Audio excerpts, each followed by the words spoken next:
Thanks for joining us this afternoon and welcome to the museum online for this curator's lecture on Joshua Johnson, Portraitist of Early American Baltimore. I'm Sarah Hull. I'm the director of the Washington County Museum of Fine Arts. And I have to say this story, which I have told a few times, but I will tell it again. This exhibition had been planned for the fall of 2020 and was delayed until spring because of the disruption caused by the pandemic. As many of you know, art shipping ground to a halt. It was really difficult to try and do anything that involved loans. And so we delayed the opening, and that delay was to my benefit because I didn't begin working at the museum until July. And that delay allowed me to become part of this really significant project, re-examining the work and legacy of Joshua Johnson. For Daniel Fulco, the museum's Agnita M. Stine Schreiber curator, this show has been both a labor of love and a labor of endurance. If you want to know more about how the show came together, you can go to our YouTube channel and watch the Let's Talk Art program that we did in March, which was called How Do You Organize an Exhibition? And it was really based on the about 3 years that Daniel has spent working on this show. And tonight, I should say, this is a webinar format, so you are welcome to put any questions you might have into the chat, and we'll address those when there's time. While I'm on with you, I also want to acknowledge and thank our museum's members who support our exhibitions and programs and allow us to continue what is remarkably a 90-year tradition of free admission. So if you haven't been to the museum and seen the Joshua Johnson exhibition in person yet, please get there. There's nothing stopping you. Finally, I'm happy to introduce you to the museum's own Agnita M. Stine Schreiber curator, Dr. Daniel Fulco, who has spent 3 years working with this project, spending time with Joshua Johnson and the subjects of his paintings. In addition to developing the exhibition thesis, he coordinated the never simple production of the catalog. He wrote a major catalog essay, and he wrote all the entries for the works in the exhibition, and he is who you want to listen to tonight. So I will let him take over from here. Thanks, everybody. Thank you, Sarah, for the introduction, and thank you, everybody, for joining us tonight for this lecture about Joshua Johnson, who is an artist that I am sure you will enjoy learning about. And I'm going to share my insights with you tonight about this fascinating painter. Bear with me one moment as I share my screen, and we will get started. So, as Sarah was saying, this exhibition has taken quite some time to put together. It initially started in a group of conversations with colleagues, suggesting we should do something about this really interesting painter, who's often considered the first professional African-American artist to leave behind a large corpus or body of work. And he certainly lives up to that today, as you're going to see as we go through. Just a couple of things to let you know is that the exhibition runs through this autumn, and we encourage you to come to the museum if it's within a reasonable distance of where you are. It's really very interesting. It's installed in our Grow Gallery, and it's lots of fun, and it's fascinating, and you will learn a great deal. And before I begin, I just want to introduce what this show is about. Well, you may ask yourself, when did Joshua Johnson live? Well, he lived from about 1763 to 1824. He worked primarily in Maryland, and specifically in Baltimore. We don't know if he ever traveled very far, because he had been an enslaved person. And that meant, and he was of mixed ancestry. He was partially Black, and he was born from a white father and a Black mother. And specifically, his mother was likely a slave. And his father was a farmer who worked for his first slave owner. So that's a little bit about his background. And we believe, considering the mentions in the Baltimore City directories, he lived until about 1824. He has not really been studied in great detail since 1988, and that's one of the things that makes this exhibition so special, is that this is the first comprehensive look, or if you will, monographic exploration and presentation of Johnson's work. He was a freed slave, and he, as you're going to see, achieved a remarkable degree of success during his lifetime by painting affluent patrons in Baltimore City. And again, we don't know because being Black at the time meant that he was limited to working within a certain radius, and specifically the city of Baltimore. It is possible he may have traveled beyond those areas to other parts of the state, but we don't have written documentation telling us that. His primary base of patrons included doctors, clergymen, merchants, and sea captains. And he also was an artist who was very versatile in terms of the kinds of portraits he could deliver, the motifs with which he was familiar. The entire exhibition draws upon new research, both my own research and that of my colleagues, David Taft Terry of Oregon State University. And you can hear Dr. Terry's insights about Joshua Johnson if you watch the program that we had of Let's Talk Art for the month of April, which is available via our YouTube page. You're also going to note how European and American models influenced, that is, informed Johnson's work. I also argue that he was very well aware of natural symbolism in his work, the conventions of portraiture from continental Europe, and with that, he fuses it together with American styles. Very significantly, this exhibition and the lecture contextualized the artist both historically and culturally, placing him within the sphere of antebellum Maryland. By antebellum, I mean before the Civil War, and specifically late 18th century, the early federal period, all the way up through the 1820s. The exhibition would not have been possible without key loans from the Maryland Center for History of Culture, which is in Baltimore, formerly known as Maryland Historical Society. They have the largest collection of Joshua Johnson paintings anywhere.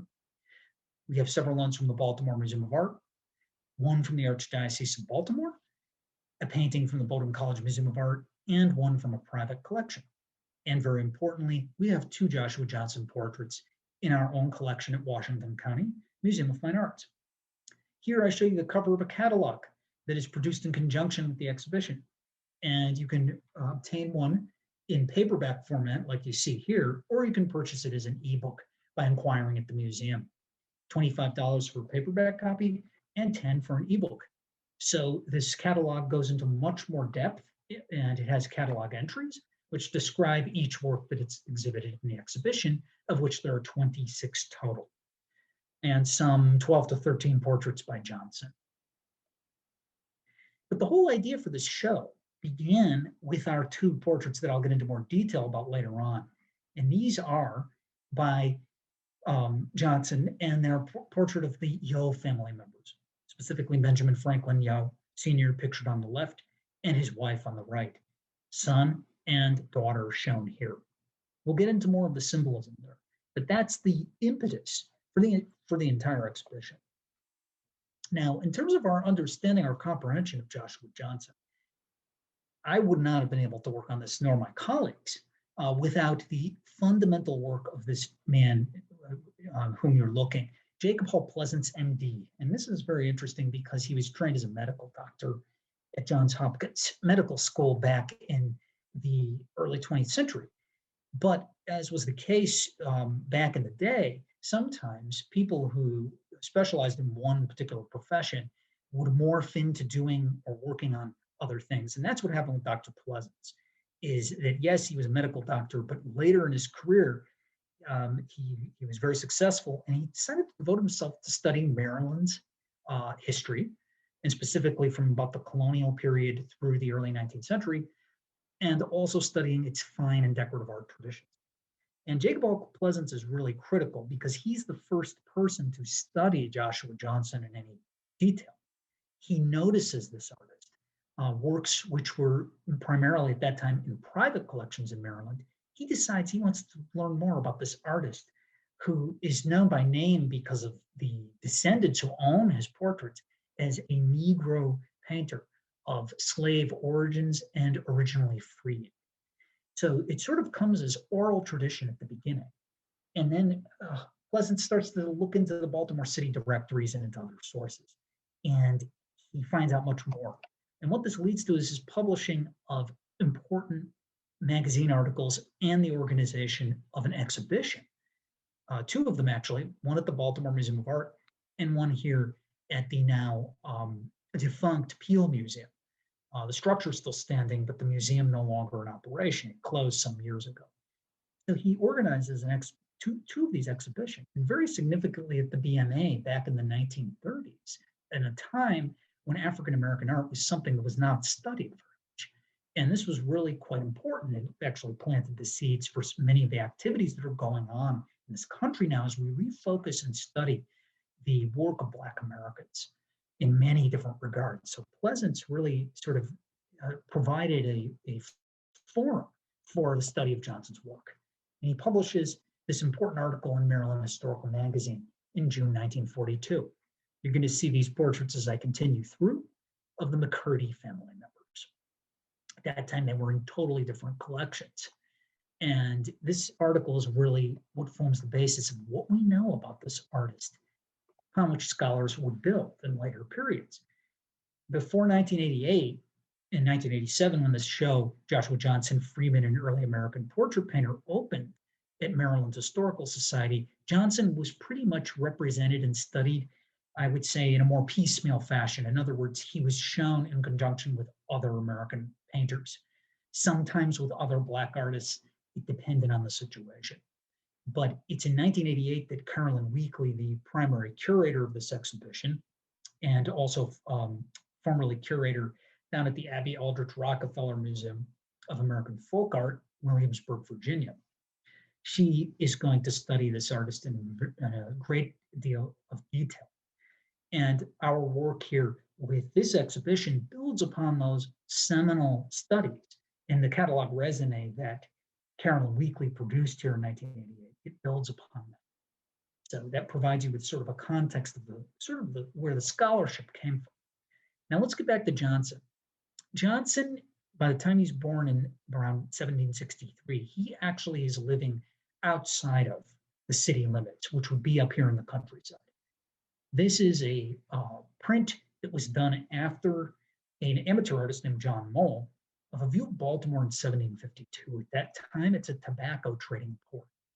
And Johnson would have grown up here in the rolling hills north of the city limits. Look at how little the town was at this time. This is the harbor shown here. It was basically, there was farmland. So it has not developed into the bustling port that it will become. And back at that time, Joshua Johnson was working, tilling fields. He was an enslaved person. You might ask yourself, how do we know this? Well, back when Pleasance and Weekly were studying Joshua Johnson, they had to work with his mention in Baltimore city directories, loosely in other documents, and also based upon scholarship that had been done, a lot of surmising, a lot of hypothesizing.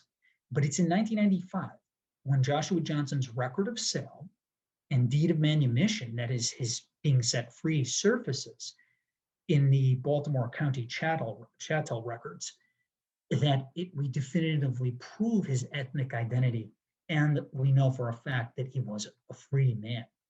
And the documents here point to him having been sold and having been the son of a man named George Johnston. And the T here, I should point out, is because his name is spelled two ways. He signs his only one painting that Joshua Johnson signs, he signs without the T. But in the Baltimore city directories, the T is added in, as is the case here in the record of sale and deed of manumission. So I just want to clarify that confusion. We as art historians tend to go with the Johnson because that's how he signed his only known signed work of art. But it spells out where he came from. And it says here, George Johnson, again, the T dropped for whatever reason, to mulatto Joshua, his son. And originally, a man named William Wheeler, who was a slave owner, sold Johnson to, George Johnson was a farmer who was working on William Wheeler's land. And what Wheeler does is he sells him to George as an employee. And later on, what's going to happen is after Joshua Johnson comes of age, George is going to set his son free.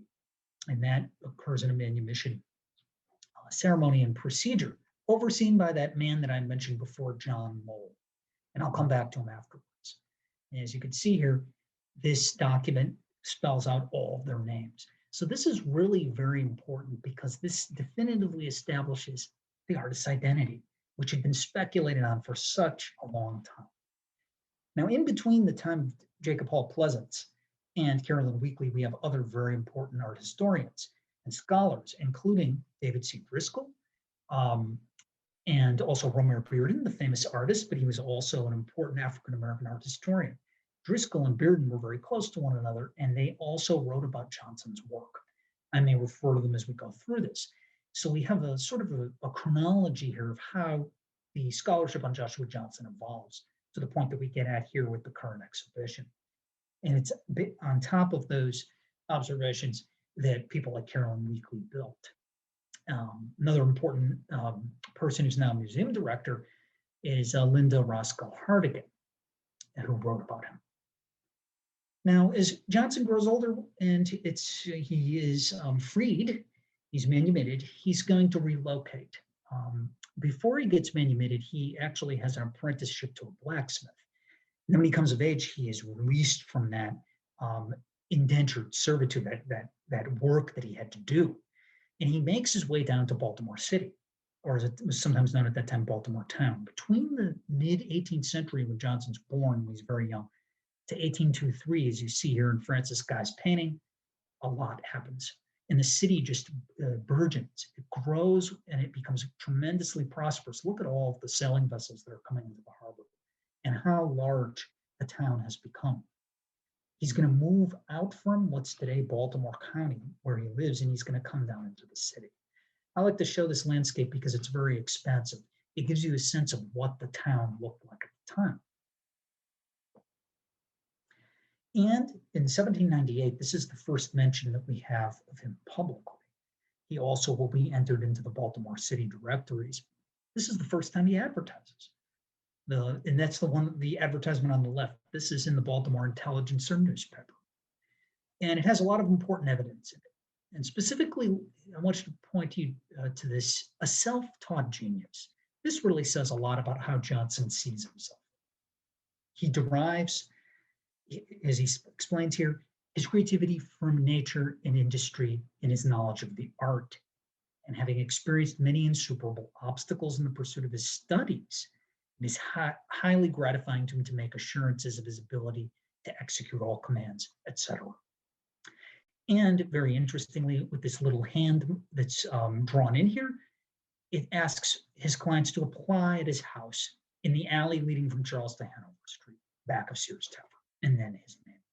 He really is very self-confident. And he, in a certain way, is almost kind of braggadocious in a great way because he's trying to promote himself and compete with other artists. This one here was placed in the Baltimore Telegraph over on the right-hand side. And this ad I'll get to a little bit later. So we only have two advertisements by the artist. The one on the left is really valuable as a document. We also see his name mentioned in a petition to repave his street in 1798. So he's clearly playing an active role in his community at this time. Note also here we have it signed with a T. He signs on that he also wants to have the street improved, and he believes in the care of his community, public works. In terms of Joshua Johnson's clients, you may ask yourselves, where do they come from? Well, they come from different places. Some of them originally from Pennsylvania, Philadelphia way. Others from what would today be the Delmarva Peninsula, the Eastern Shore, some also from Annapolis, and some from down towards Richmond, who moved to Baltimore. So we have a very interesting thing going on here in Baltimore City, is that it pulls new people who move to the city for commerce, and some of them also take on political appointments, but they're part of this emerging middle class. That's what fuels Johnson's patronage. And they converge here in the mid-Atlantic and in Baltimore. Joshua Johnson, as you can see here in this map from 1804, lived in a variety of places, particularly here around Hanover Street, but throughout his lifetime, he's going to move down over to what's today Fells Point, on the other side of what would be the Inner Harbor. And towards the end of his life, he's going to move up in this area over to here, very fashionable Mount Vernon. This gives you a sense that he was moving around a lot. And he did that so that he could gain the advantage of patronage. In other words, Joshua Johnson painted his neighbors. You may ask yourself, how did he learn how to paint? He did this in a couple ways. Carolyn Weekly had argued in the 1988 catalog that he likely studied with the Peels. That's a possibility, but it has not been proven because we don't have written evidence. He also proposed possible tutelage under the painter Charles Peale Polk, who was one of Johnson's elder contemporaries working in the city of Baltimore. And I think here you can see some striking similarities with, on the left, Thomas Donovan, which, by the way, was recently sold at Christie's not very long ago. So Johnson's paintings come on the market and emerge more frequently than one would think. And I note here the gesture of putting the man, in this case, Thomas Donovan, putting his hand into his vest that you see over on the right with Charles Peale Polk. This is a convention that goes back quite some years with the artist John Wollaston, who worked down in colonial Virginia painting the planter class of sitters in the mid-18th century. In my view, as you're going to see, Johnson was very well acquainted with John Wollaston's work. And actually, Wollaston came up to Baltimore to paint very important families, such as the Calverts, for example, and many others, and the Carrolls. Also, Joshua Johnson was aware of another Maryland artist named John Hesselius. You're looking at a painting in our collection that's on view in a show called Face to Face, which is paired with the Johnson show and allows you to make stylistic and formal connections between the different pieces. And you see this folded hand posture that Hesselius used with Sophia Dorsey. Joshua Johnson is very well aware of this. And this is another work attributed to Hesselius in our collection, in which you see the use of that arm motif going into the vest. Very clearly a beloved one by Johnson. Now, the extent to which this artist knew about the Peels cannot be totally proven. I argue that he was certainly aware of them.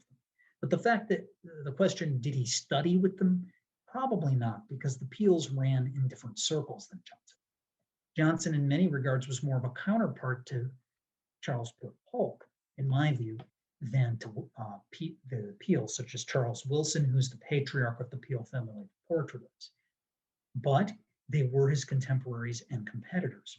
This is another one in our collection of Colonel Nathaniel Ramsey, who's an important colonel in the American Revolution. Has a very interesting story. He's holding his law book there. But the props used by the Peels, derived from British portraiture, were very much in Johnson's consciousness. And that's something that we try to show in the face-to-face exhibition that you see here. Portraits from the 18th and 19th centuries, now on view as well.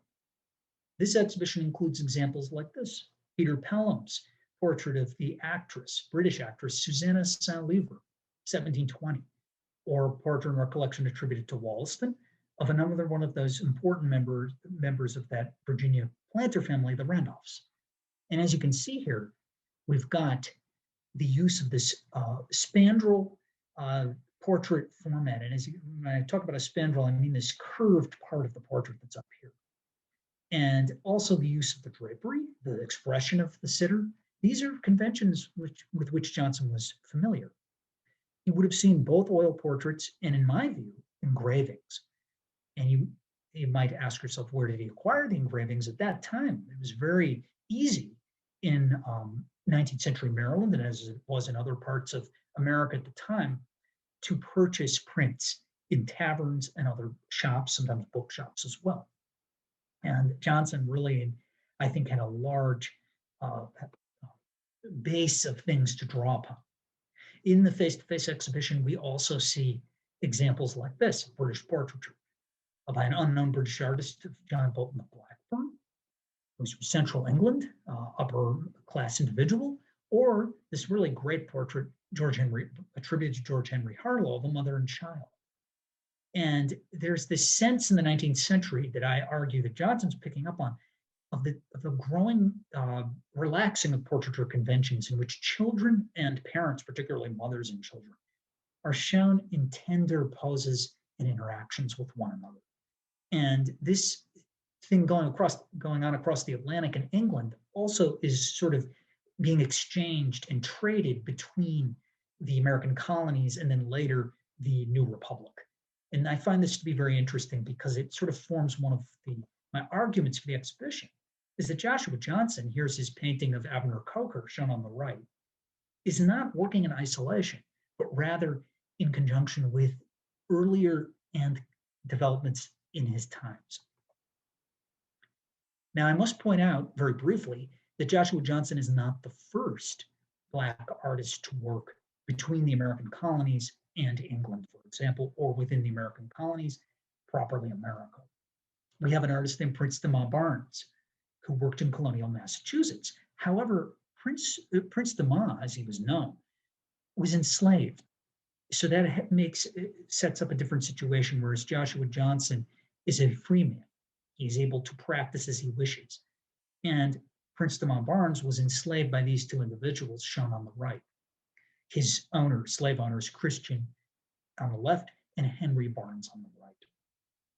So it's very interesting to point this out because that we do have precedents before Joshua Johnson that you see here, and you can see some of the similarities. William Duguid, shown on the left, was a cloth merchant who was of Scottish descent but worked in Boston. We also have the little-known printmaker working in Massachusetts just around the time Joshua Johnson's a child, Scipio Moorhead, who did a great portrait here, an engraving of Phyllis Wheatley, who was a fabulous poet of the late 18th century in colonial Massachusetts, who sadly died in poverty. She has a really interesting story that I encourage you to look up. I bring these images in to show you and broaden the context of Black artists working in the colonies at the time. So Johnson is part of this move in belief in the intellectual capacity of African Americans to become artists, to become authors, as some of them begin to be freed in the 18th century, and also the duality and the problem of it at the time that contrasts with American ideals of democracy and freedom. How can you have this kind of activity going on if you are still enslaving individuals? And that's certainly a debate that is and discussion that we continue to have today. These markings here on the map specifically show you where Joshua Johnson, shifting from Massachusetts back to Baltimore, where he lived and where he moved around. So he was down here, but primarily concentrated in living in this section of what today would be the Inner Harbor of Baltimore. And as you can see, his patrons were really close by. Between German Alley, especially in his early years, Lombard Street, Frenchman's Alley, everything is in here. And these are some of the people with whom he may have been acquainted. There's Johnson's actual address there on German Street. And other individuals were living around there. And then later he would move over here near Primrose Alley. One of his first patrons is Mrs. John Mole, otherwise known as Ellen North. And this is a very important commission for Joshua Johnson. It's very early because the portrait itself is quite grand. And also her husband, John, whom I mentioned before in connection to the manumission papers, he oversaw Johnson's freeing from slavery. And John himself, in addition to being a justice of the peace and having other activities, business, he was an amateur artist. Here on the top is the Maryland Center for History and Culture's preliminary drawing for the print shown down below that was made later. So this is very interesting, Baltimore in 1752 at the Basin. So what I argue, and others have too, is that the Moles, in this case, it's possible John Mole may have trained the young Joshua Johnson how to paint and draw. We don't have written documentation, but it's a good hypothesis. And here you can see Ellen North, Mole, here with her granddaughter. And she's holding roses, very important symbol. Look at how he paints the lace here. This is really quite interesting. She's got her book and also her spectacles and this elaborate drape, as well as a mob cap, almost kind of like a bonnet around her head. Joshua Johnson would pick up on these motifs as time went on. He would continue to reuse them. Very important to him in his work. But what's unusual is he only uses the spectacles in the surviving paintings we have in a couple of cases, with Mrs. John Smith shown on the left and with Mrs. Mole on the right. Very interestingly, as you can see on the right, Rembrandt Peale, very famous member of the Peale family, son of Charles Wilson, he also paints Mrs. Mole in her older years, her elder years. And you can see the similarity in their faces by comparing the example on the right with the one on the left. This painting possibly could have been hanging in the Mole's residence if Joshua Johnson entered their house to complete the picture. And also possibly hanging in their home if Johnson were there, were works by those artists I mentioned to you before were key precedents for him. John Hesselius on the left, with Mrs. Mole at a very young age, and there she is a little bit later in 1754, painted by John Wollaston, formerly in Baltimore area collections, as you can see. So it's really actually neat to see Joshua Johnson is also being patronized by a family, in this case, Mrs. Mole, who patronized these artists who really are portraits of high society. It points to his patrons' eclectic tastes in wanting to have different kinds of portraiture. Why would Joshua Johnson do this? And specifically, why would the Moles do this? Well, it's because they're desiring to have very straightforward portraits painted of themselves. They are not really looking to have paintings that are sort of in the realm of a John Singleton Copley, for example, or Gilbert Stuart. They're looking for something that's more sober, that's more down to earth. Not unlike here, what you see with John Hesselius. Wollaston, a little bit more high society, but the straightforward quality, sometimes almost more intuitive approach that Hesselius uses on the left, over on the right, you can see how Joshua Johnson's picking up on. But where Johnson differs in many regards is he is a painter of children. And we see that here with his work of John Spear Smith. And here he holds onto a walking stick and he has his gloves, taking on sort of aristocratic airs. He is the son of a very prominent individual, that of General Samuel Smith. And you may know him. He was a merchant. He was a military officer in the War of 1812. He served as a Maryland senator. He was also mayor of Baltimore. Served in the Revolution too. So what's really neat here is to make these connections. Joshua Johnson painting different family members. In this case, did he do a portrait of Samuel? We don't know. Maybe it doesn't survive. But he did do a portrait of Samuel's two children, John Spear Smith, and then here we have Mary Buchanan. And I bring in the portrait on the right to show you how do we fit Joshua Johnson into the context of other, if we want to call them intuitive or early American painters. Joseph Badger did not work in the Mid-Atlantic. He's actually a New England artist. But I bring this image in that's earlier to show you that Johnson is very well aware of those conventions. And specifically here, the use of the window, leading the viewer's eye into the distance. You see that here in the Massachusetts portrait of Elizabeth Campbell at MFA Boston. It's very neat to compare these and see the differences and similarities of the style of portraiture during this period in different parts of the American colonies and the new states of the Republic. And also, Joshua Johnson is incorporating these elements of the elaborate drape. The dog, a symbol of fidelity here that Mary Buchanan so lovingly holds in her lap. You can also see some of those similarities again with Hesselius in this portrait of Eleanor Calvert from a bit earlier in the 18th century. And here I put together all of the Smith family members. Now here we come to a very important painting in Johnson's early career.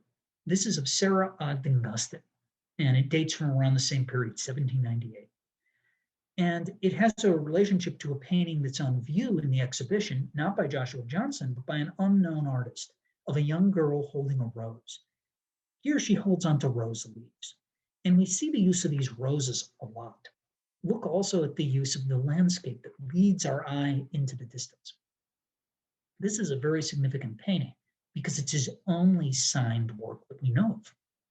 Sarah Ogden Gustin, the sitter, came from West Virginia, and it's believed she traveled to Baltimore with her husband when he was on business in order to have her portrait painted. So it's not that Joshua Johnson's going out to West Virginia to paint her, but rather, in this case, the patron coming to him. And here I show you a detail of his signature. No T, Johnsson. So here we go. This is the only one, and he also abbreviates it JOSH, period. Did he sign other paintings? We don't actually know for sure. But this painting in the National Gallery is really important because it's the only record we have of his signature. However, as you're going to see a bit later in the presentation, it's not the only painting that has any markings on it or dating. We'll get to that later. To sort of broaden Johnson's style as we go through chronologically, we have here Mrs. William Pitt, her maiden name Anne Ferris, and her daughter Hannah. Again, he uses the elaborate drape. Notice here also that she's holding on to what looks like another one of these flowers. She wears a coral necklace and she stares out at us. Coral at the time was believed to protect young kids, to ward off evil and to bring them good luck. This was something that goes back actually quite a number of centuries, all the way back to the Renaissance. And you can see how the pose of this pair is similar to, also with the curtain and the tassels down below, to Charles Peale Polk's portrait here of Mrs. Edgar Patterson and her daughter, Harriet. The pose in a slightly later work, Johnson continues to use with Mrs. James McCausland and her son, holding on to those strawberries. Johnson is also known as a painter of lace. He's very adept at doing this and painting these mob caps, translucency of these elements. And you can see some of the variation in his style. As time goes on, he will vary how he approaches his work. You're going to see that as we go through. To place him in the broader context of who would be his counterparts in other parts of the US, we have here the very famous itinerant artist M.E. Phillips, another artist working in New York State and also in New England. Notice how the poses are very similar. It has caused some people to ask, particularly when I was teaching my course about Joshua Johnson, to pose the question, was Johnson aware of these artists' works? Did they somehow make their way down to the mid-Atlantic? We don't know for certain. What we do know is that Joshua Johnson did not travel up to New England and study these examples. It is possible, though, that they may have been circulating through the colonies, perhaps through trade. But what's really neat is to see how the conventions are shared broadly across different regions and parts of the early Republic. And you see there how this is working. This portrait of Lattasia Grace McCurdy is a fabulous one. It brings in all the different elements that Joshua Johnson mastered. The outdoor bucolic or rural setting with a fence, this sort of what looks like marble flooring here, and also the elaborate backdrop of the curtain. She has a biscuit here and she prepares to feed it to her dog. Again, she's wearing the coral necklace. She looks at us very confidently and stares out at the viewer. Johnson would repeat that in the Baltimore Museum of Art's portrait of Charles Herman Stricker Wilmans, a descendant of German immigrants to Baltimore. And here, the portrait gets even grander.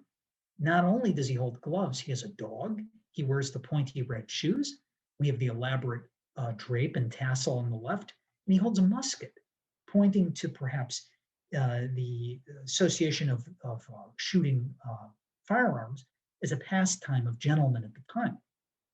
A slightly ruined wall in the background, meant to look somewhat picturesque.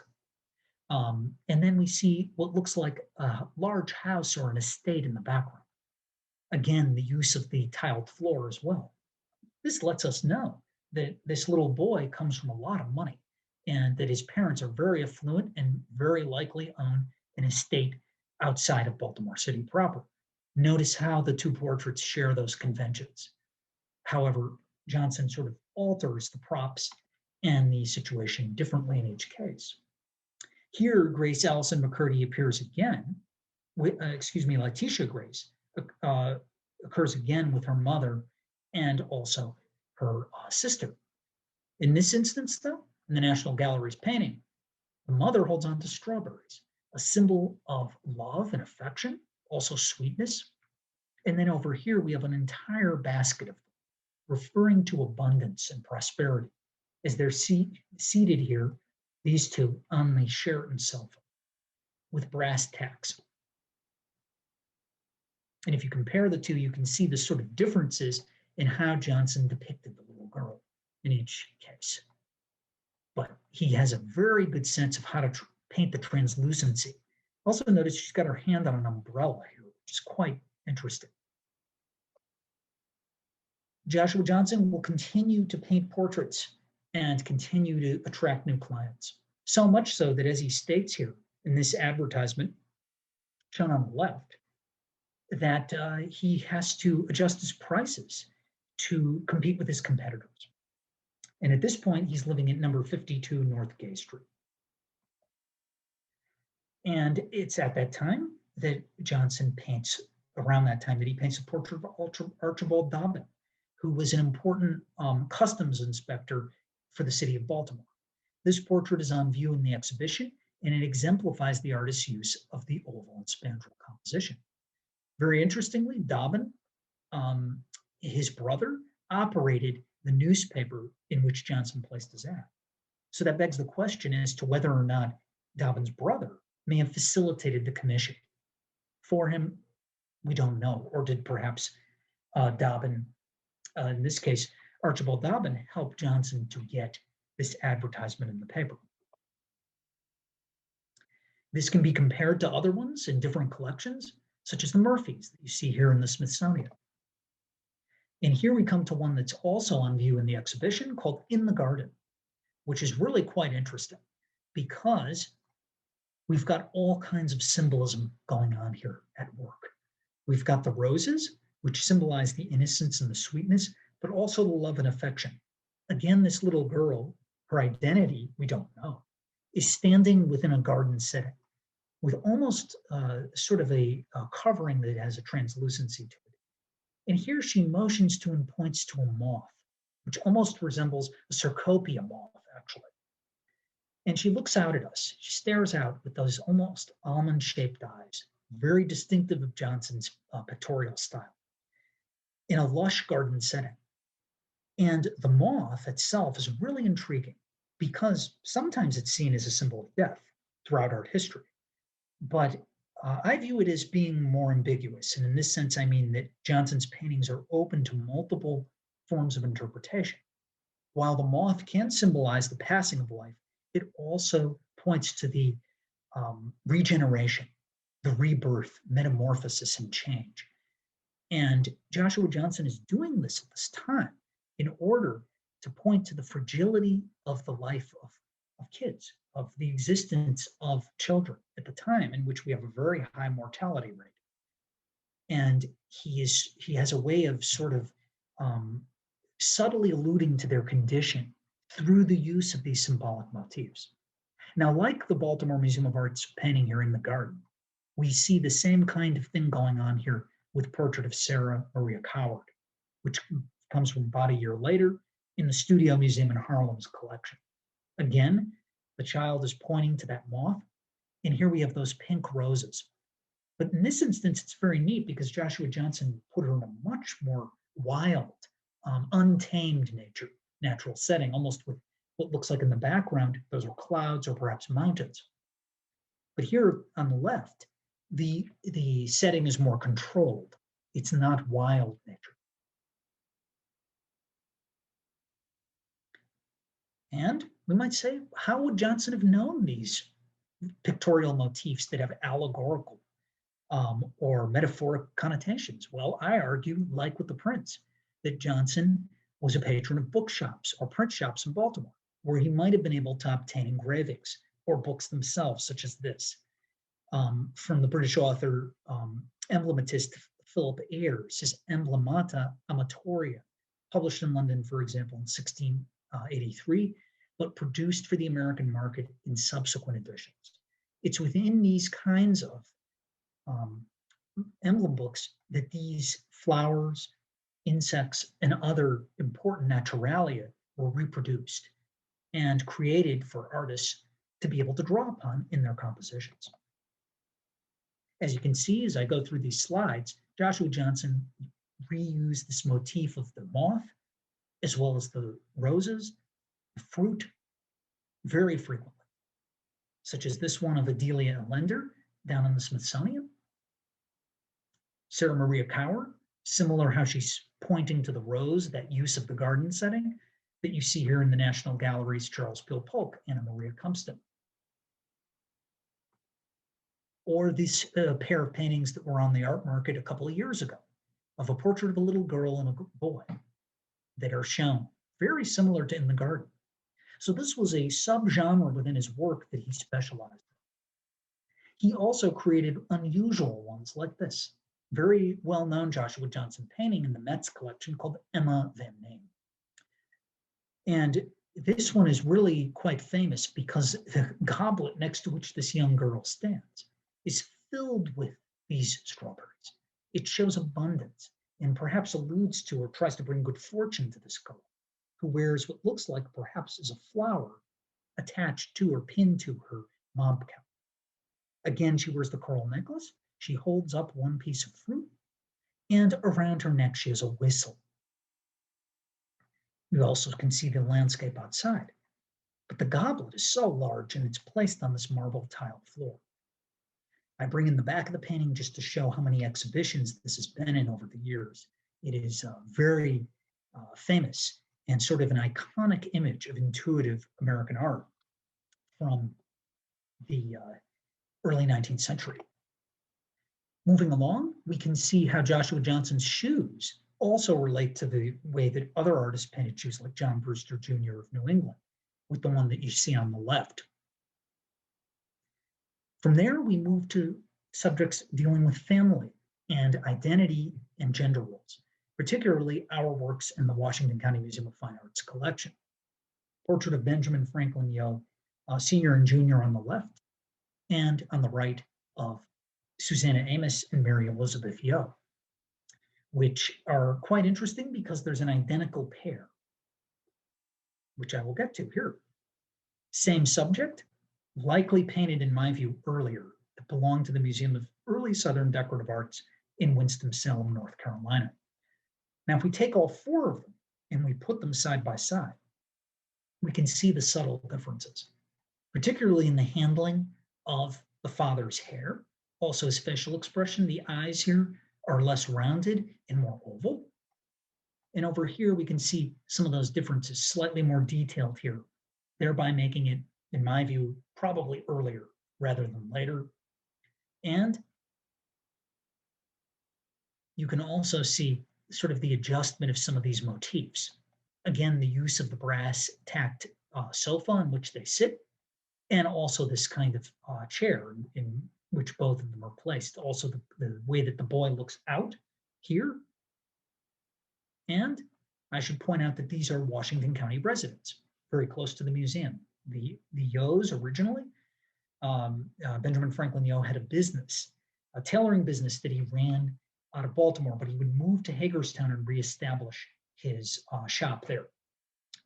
And it was from there that the paintings descended directly through a man named F. Sidney Cushwa to our museum, through his, the Fechtig Beale family down to the Cushwas.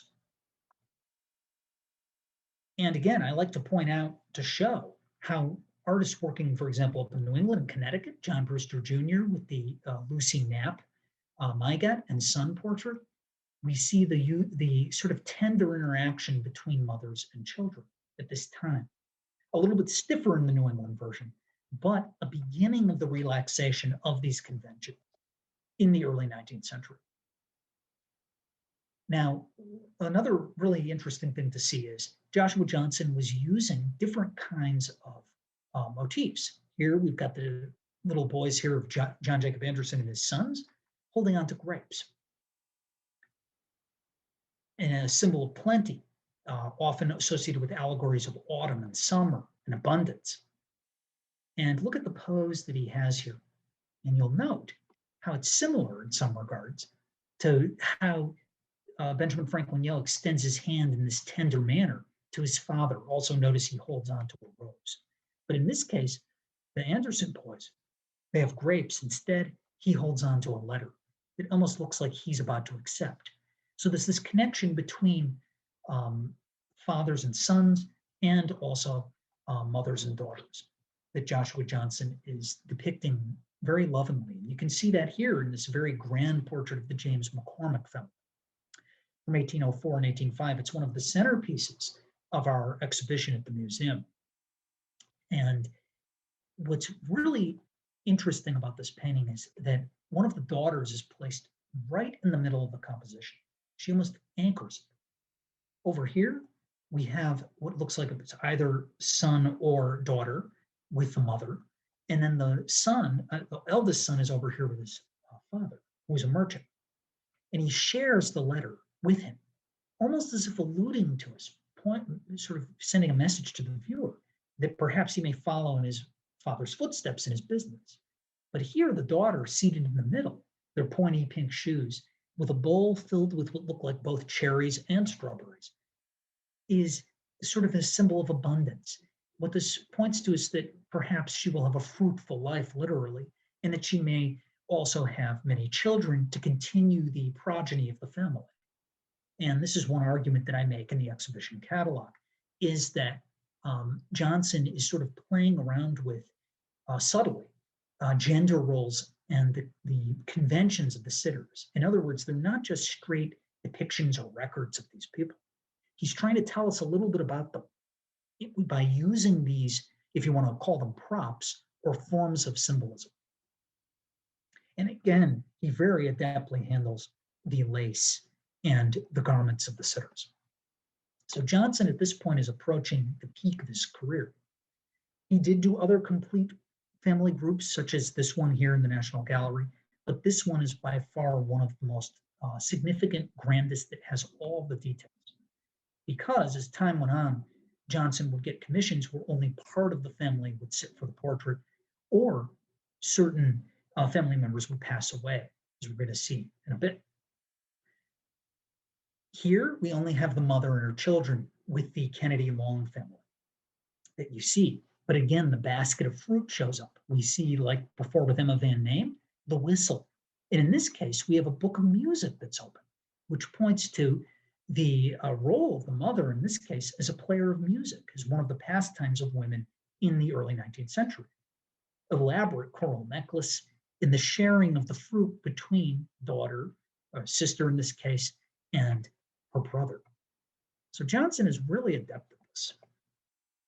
He also does one-off paintings, such as this one called the Westwood Children, which I found really fascinating because it's one of the few that shows walls or an enclosed interior in his oeuvre, and really the only one where we have a dog that has taken out a bird. And I've been trying to work on actually deciphering what this painting might mean. It may have to do with the allusion to death in this instance, such as the capturing, the hunting of an animal, the ending of life. But also we have that contrast, as I mentioned before, with the roses, which symbolize love and hope and all of these different aspects of good fortune and good luck that are juxtaposed within the same painting. And I think what this points to is the precariousness of life of juveniles at the time in which Johnson's painting. I should also point out that Joshua Johnson is a father of 4 children who were baptized in Baltimore Catholic Church. He does work such as Isabella Mulholland, that you see on the right, who originally comes from Philadelphia and marries into a family that is connected to the city. This brings us to about his mid-career. Other examples represented in the show include Gentlemen of the Shore family, shown on the left, likely of a sea captain, which bears a resemblance to Captain Thomas Sprigg over on the right-hand side. We know that he has something to do with shipping or mercantile activities because of the boats that we see in the cove or the harbor out there. And he's holding onto this chart, and he also has a ledger.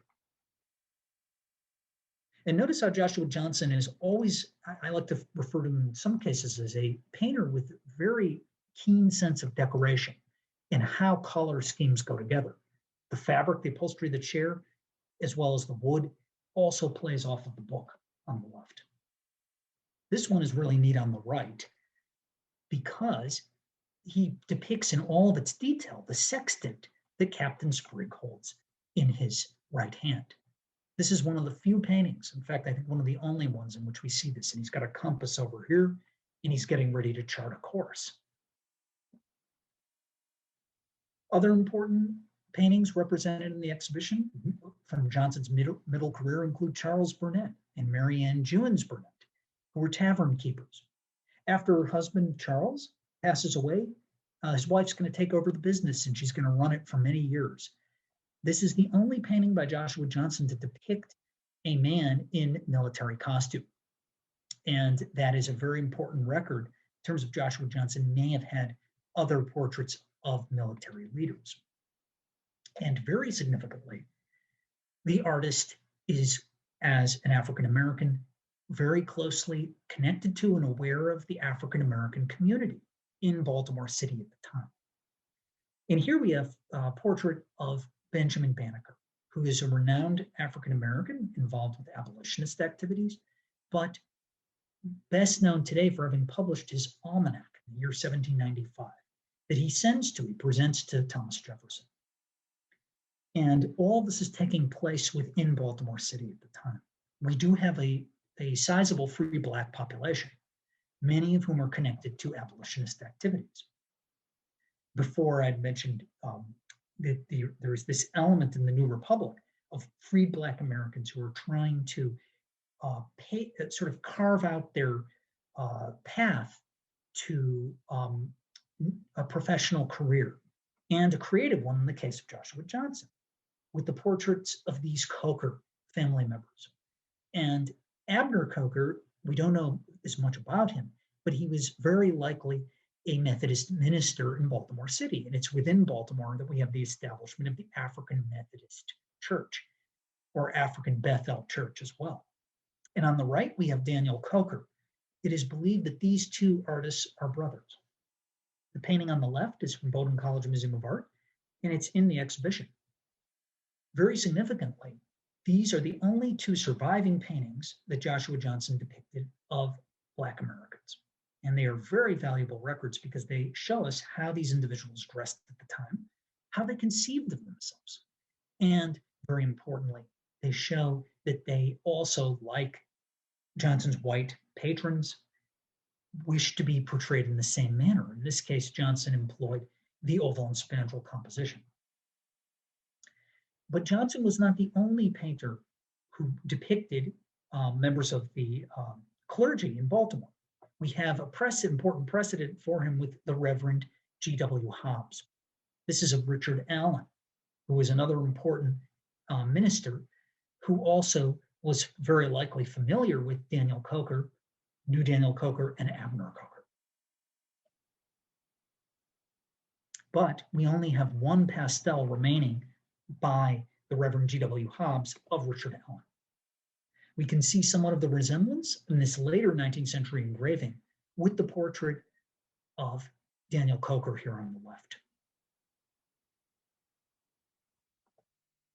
And Daniel Coker is very renowned for having published his dialogue between a Virginian and an African minister, which is basically an abolitionist treatise arguing for the freedom of African Americans at a time when this was a subject of heated controversy. And very importantly, Joshua Johnson is depicting African Americans at the same time that his counterparts, such as Rembrandt Peale, are doing the same, such as with this painting of Absalom Jones, who is an important Methodist minister in Philadelphia. So simultaneously, you've got Rembrandt Peale painting significant African Americans, very dignified, showing their intellectual capability and achievements, just as Joshua Johnson is doing down in Baltimore. Johnson also painted abolitionists in Baltimore City, including Dr. Andrew Aiken and his wife and her daughter. And this is one of the only paintings known by Joshua Johnson to depict a documented abolitionist. And this shows that the artist was very likely connected to the community at the time.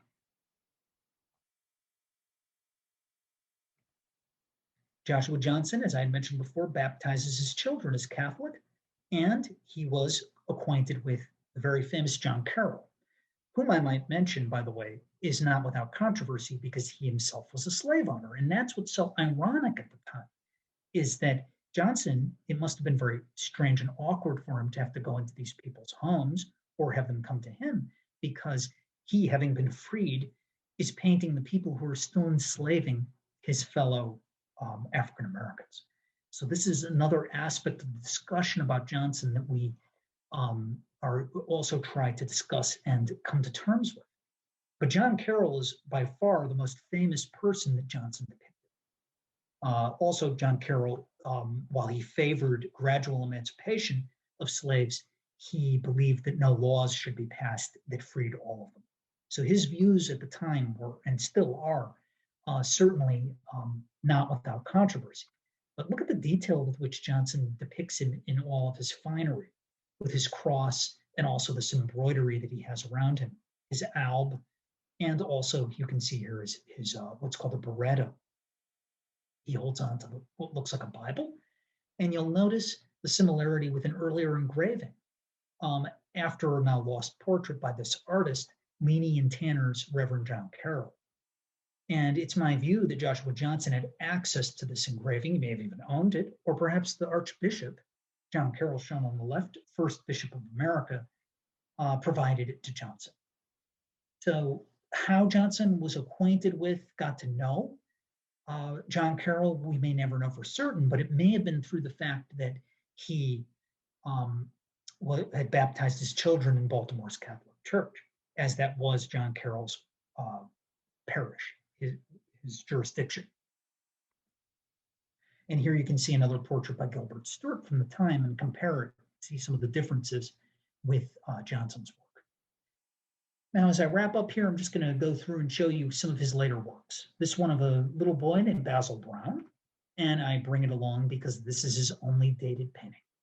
Baltimore, October, and notice here that it's written with a BRE, the French abbreviation 26 of October 1813.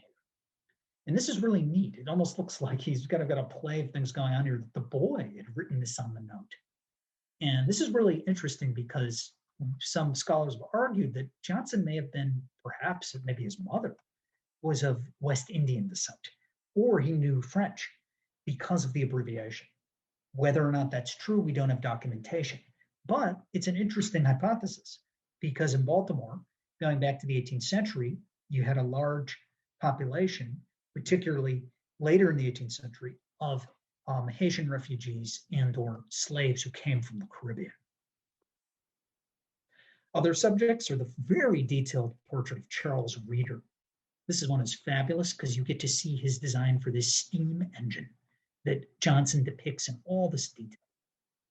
And he's got a pen here, and it looks as if he's about to make changes. He's showing it to us. He's offering it. And this may have appeared either in his home or perhaps his office, as he was an engineer. And you can see how it compares as a composition to some of the other ones. Or John Baylor. This is how Johnson's style develops in his later years as he goes on. And you can see how he starts to use the motif of yellow, particularly in his later works. The portrait here of Greenberry Wilson on the right is also in the exhibition. And finally, we come here to Joshua Johnson's very late and last portrait of Rebecca Myring Everett and her children. And this one is really interesting because it's his last group painting that he does. It's a tour de force in his work. We've got all the symbolism. We've got the roses that the young daughter holds here. We've got the mother, Rebecca Myring Everett, the children holding on to the strawberries, the little boy anchoring again the center of the painting. And then on the right, you have the eldest sons. And notice here that this boy is holding the stylus in his hand and he's got an open book. I'll show a detail in a minute. But Johnson, ever the decorator, he has the brass wheels as well as the brass tacks of this very grand sofa pulled together such that they complement one another throughout the whole painting. Showing here that the son, in this case instead of the daughter, may continue the family's lineage as time goes on. And if you compare it with James McCormick from earlier in his career, we can see some of the differences. The sitters become a little bit more stiff as time goes on in Johnson's work. And or as we go back in time, they're a little bit more relaxed, I would say. But I like to bring this in as a pairing. But again, it's not a complete family portrait. That's what distinguishes the James McCormick, is we have everybody with the entire sofa. And here you can see by Caleb Boyle, the portrait of Thomas Everett. And you may ask yourself, where's the father? Well, he had passed away the year before that Johnson creates this painting on the right. So this portrait shows the mother being a single mother at the time and widowed. And what's really interesting is because of the will that Rebecca Myring Everett left behind, she indicates that Joshua Johnson had made a copy of this portrait in the family's possession. The copy doesn't survive, but he copied Caleb Boyle's work.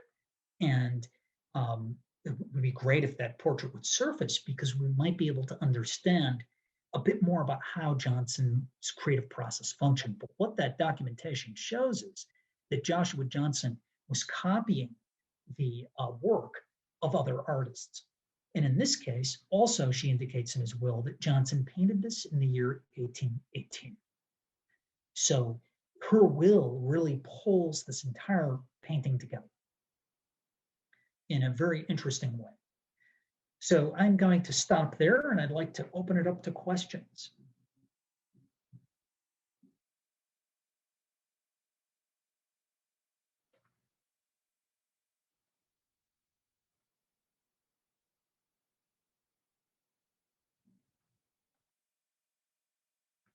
Feel free to jump into the conversation and make any kind of comments that you might like to know about Johnson.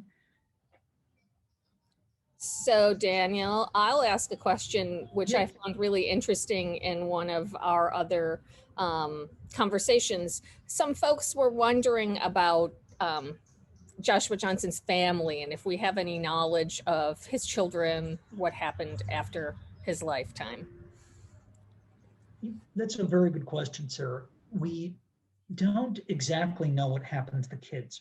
In conversations with our colleague, Dr. Terry at Morgan State University, we came to the conclusion that it may be possible to determine what happened to them if we look into Baltimore city and county records, if we consult the directories and try to find his children's names, because the likelihood that they may have stayed in the city is pretty good. And in addition, we have their first names, and they would have, of course, gone by Johnson or Johnston. So that's what one way I would answer that question. But in terms of specifically what happened to them, we don't know. We need more research.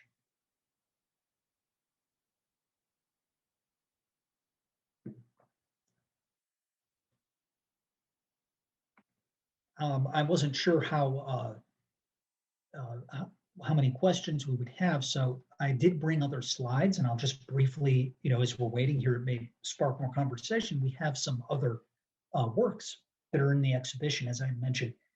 Elijah Stansbury, he becomes the mayor of Baltimore.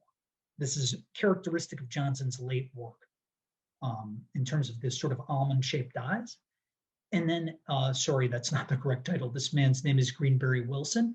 He has an interesting connection to Washington County because his wife, Louisiana Orndorff, married him.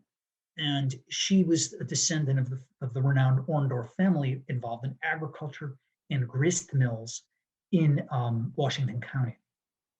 And the family is still around today. So we're going to be talking more about Washington County connections later this summer, actually, in Let's Talk Art. So here you have Johnson using those motifs. On view in the show from a private collection is Woman of the Shore family from 1820 to 25. And his late work in many ways is just as luxuriously painted in many regards, because look at the detail he has here with these what look almost like antiqued or dried flowers. The woman is wearing this elaborate ring, and look at her cuffs here with these almost star-like patterns. Gold and coral necklace, a brooch, and a buckle here studded with jewels. And she's got on her mob cap and her earrings too. It's really neat. And again, he's got the motifs of the sofa picking up on the cover of the book. It's just really beautifully done. And also something that Johnson does in his later years is he pulls in the latest fashions, including combs that are placed in the women's hair. And you can see the stylistic similarities between the PAFA painting in Philadelphia and this one here that's in the show. Or this one, whereabouts not known, of Louisa Kaufbus. It looks really similar. Or Hannah Kirby. And these are all from his later career, and they share this element of the women seated at the edge of the sofa, holding flowers or books with those really elaborate dress cuffs. Yeah, this one here is very interesting because this lady's got a huge bowl of what look like strawberries, like we had with the Emma Van Name in the Met. So more research will have to be done as to what is the symbolism of the little girl with the goblet or vessel holding all the fruit, and then a grown-up lady. So that kind of intrigues me.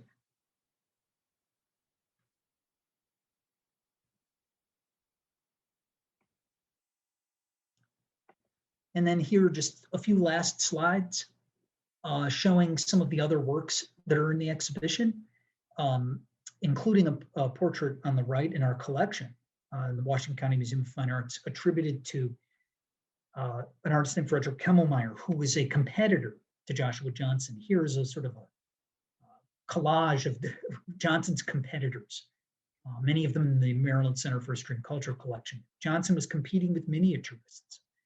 And we have a couple attributed to David Boudin. There's the portrait there of Thomas Everett I showed you. So that's why Johnson lowers his prices, is because he has to compete with all these artists who are working basically between Fells Point and the Inner Harbor area. But you can see how this one that we have in our collection is similar to Charlotte Marsteller here on the right, with the dog, the fruit, all these elements. And interestingly, Kemmelmeyer moves out to Hagerstown, where he has a studio, and he paints people in Frederick and Hagerstown in the early 1800s. And here are a couple of the attributed to Boudins on the right here, of an unidentified lady, possibly a Miss Polk. Very detailed. These miniatures were meant to be shared with family members. They were given as gifts, they were exchanged, and used as mementos. So do we have any other comments or questions? We really hope that you folks are able to come and see the show who are nearby or perhaps are looking to take a trip. You'll also see really neat landscapes like the George Beck here on the left, of a view of Baltimore from Howard Park around the time Johnson relocates to the city. You could see how it was expanding at that time. Prints as well of the burgeoning harbor. Here you can see some of the sites, including the basilica over which John Carroll sat when he was alive, the Washington Monument. So Johnson saw all of this going up in his later years. And these are a couple of things that are on view in Face to Face, the accompanying show.